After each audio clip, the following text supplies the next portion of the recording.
कैसे हो तुम सब लोग? जल्दी से बताओ एक बार, कैसी चल रही है तैयारी? यही की जो आपकी जर्नी है, 3 हफ्ते क्या अपना ऑलमोस्ट 4 हफ्ते हो गए हैं अब तो, है ना? 1 महीना लगभग, इनफैक्ट पूरा ही हो गया है तुम्हारा। 8 तारीख को बैच शुरू हुआ था, 1 महीना हो गया है। कैसा लग रहा है आप लोगों को 1 महीने की जर्नी खत्म करने के बाद? कैसा लग रहा है? चलो पोल पे डिस्कस करेंगे, पोल पे डिस्कस करेंगे भाई। 4 ऑप्शंस लिख देता हूं। सबसे पहले तो ए ऑप्शन, सर मजा आ रहा है, मजा आ रहा है, अच्छा लग रहा है मतलब। बी, टफ लग रहा है, बहुत टफ लग रहा है।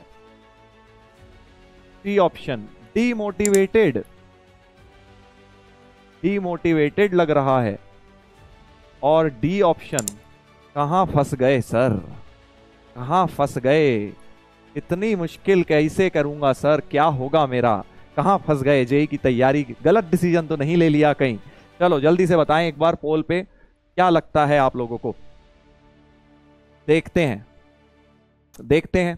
कोई प्रॉब्लम नहीं है, अपना जो लग रहा है लगाओ। ये नहीं कि भाई जबरदस्ती मजा ही लिखना है आपको। अगर आपको बहुत टफ लग रहा है तो टफ भी लिख दो। अगर आप बहुत ज्यादा डिमोटिवेटेड फील कर रहे हैं वो भी कर लीजिए। फंस गए हैं, कहां फंस गए लग रहा है, अरे भाई बड़ी मुश्किल है, इतनी सारी पढ़ाई कैसे करेंगे सर, एक चैप्टर में ही आपने उतना पढ़ा दिया जितना 10वीं की पूरी मैथ्स में, जितने कॉन्सेप्ट 10वीं की पूरी मैथ्स में नहीं थे उससे ज्यादा तो आपने एक में करा दिया। ऐसा भी लग सकता है।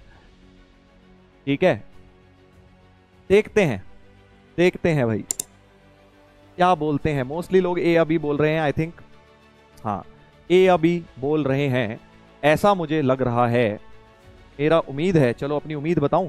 मेरी उम्मीद जो है वो ये है कि ये आएगा 60% से 65%, और टफ लग रहा है आएगा 15%, डीमोटिवेटेड आएगा 10%।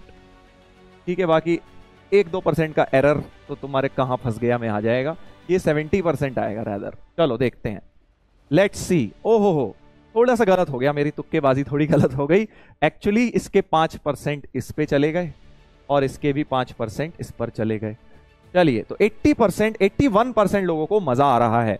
ठीक है, तो इसका ये मतलब नहीं है कि बाकी लोगों बेकार हैं या वो गलत कर रहे हैं, नहीं बेटा। अगर आपको टफ भी लग रहा है ना, 11% लोगों को टफ लग रहा है, ठीक है, तो आपको कोई दिक्कत नहीं है। पहले तो ये समझो कि मुझे भी बहुत टफ लग रहा था जब मैंने जेई की तैयारी शुरू करी थी। पहला महीने की स्टोरी मैंने तुम्हें बताई थी कि भैया मेरा क्या हाल था। मैं तो बिल्कुल एकदम छोड़ने के उस पर आ गया था कि यार मेरे से तो हो ही नहीं सकता, जेई बहुत बेकार, बहुत ज्यादा टफ चीज है, मेरे लायक नहीं है। बट मैंने गिव अप नहीं किया था, बस अपना 100% देता रहा था। तो आप लोगों से भी मैं एक ही चीज बोलूंगा, जो भी लोग बी, सी या डी में हैं, देखो सी वाले तो डीमोटिवेट जो हो रहे हैं बेटा, इसका मतलब सही बताऊं तो अगर तुम अभी से डीमोटिवेट हो गए ना, तो इसका मतलब तुम्हारे अंदर जो जुनून था ही नहीं, जुनून था ही नहीं बेटा। जो सी ऑप्शन वाले हैं, आप मतलब मैं ये बोलूंगा, even if you are in B और D, that is still better. C में तो डीमोटिवेट होने का मतलब ये है कि तुम्हारे अंदर उतना जुनून था ही नहीं कभी से करने का। क्योंकि अगर तुम 1 महीने में डीमोटिवेट हो गए तो फिर तो इसका मतलब अंदर उतनी आग लगी ही नहीं थी, उस लेवल से हमने सोचा ही नहीं था कि हाँ यार हमें करना है ना। तभी तो इतनी जल्दी डीमोटिवेट कौन होता है? जिसके अंदर मोटिवेशन की कमी थी, है ना। वही तो हो सकता है भाई 1 महीने में।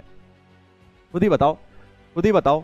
तो जो लोग डीमोटिवेटेड हैं बेटा, पहले तो अपने अंदर ये बात सोचो कि तुम करना क्या चाहते हो। अगर तुम आईआईटी जेईई क्लियर करना चाहते हो तो अंदर से वो एक स्ट्रॉन्ग फीलिंग आनी चाहिए। तो ये जो लोग हैं 4% लोग डीमोटिवेटेड वाले, कम ही लोग हैं, बहुत ज्यादा नहीं है, बट स्टिल देखो 2 लोग का भी भला हो जाए मेरी एक बात बताने से, तो कोई बुराई नहीं है, ठीक है। और जो लोग बी में हैं, कोई प्रॉब्लम नहीं है बेटा, बी या डी में आप लोग अपना मेहनत करते रहिए, बस मेहनत पर फोकस रखिए, एफर्ट अपना मारते रहिए। आपको धीरे धीरे चीजें आसान लगने लगेंगी, आप लोगों को भी मजा आने लगेगा। तो अब जो लोग बी या सी में हैं, मैं उनकी बातें कर लेता हूं। यहां से आपके पास 2 रास्ते हैं, या तो आप भाई बिल्कुल ही खत्म कर दोगे जेईई की तैयारी क्योंकि आपको टफ लग रहा है, आप मेहनत करनी बंद कर दोगे और फिर आप तैयारी बंद कर दोगे, या फिर आप चैलेंज लोगे। आप चैलेंज लोगे कि हाँ टफ लग रहा है, कोई बात नहीं, बट मैं और एफर्ट डबल करूंगा या एफर्ट डबल करूंगी, और फिर मैं धीरे धीरे सही, बट महीना 2 महीने 3 महीने बाद जाके तुम भी यहां पर पहुंच जाओगे, ठीक है। जो गलती करी है 1 महीने उनको मत रिपीट करना, तो तुम भी पहुंच जाओगे, ठीक है। इसीलिए तो फर्स्ट मंथ थोड़ा बेटा स्लो चलते हैं। आप देखो 17 लेक्चर में हमने एक चैप्टर कराया है आपको, ताकि आप सब लोग एक बार उस जर्नी में आपकी गाड़ी सही पटरी पर चल पड़े। एक बार गाड़ी सही पटरी पर चलेगी फिर तो धीरे धीरे हम उसको खींच ही लेंगे आगे के चैप्टर्स में, ठीक है भाई। चलिए चलिए, तो घबराना नहीं है बिल्कुल भी, जैसे कर रहे हो बस उसमें जहां गलतियां करी हैं वो इंप्रूव कर लो, बाकी सब चीजें बिल्कुल ठीक है। धीरे धीरे सब चीजें इजी लगेंगी, मैं तुम्हारे साथ हूं, सभी टीचर्स तुम्हारे साथ हैं, कोई घबराने वाली बात नहीं है, ठीक है।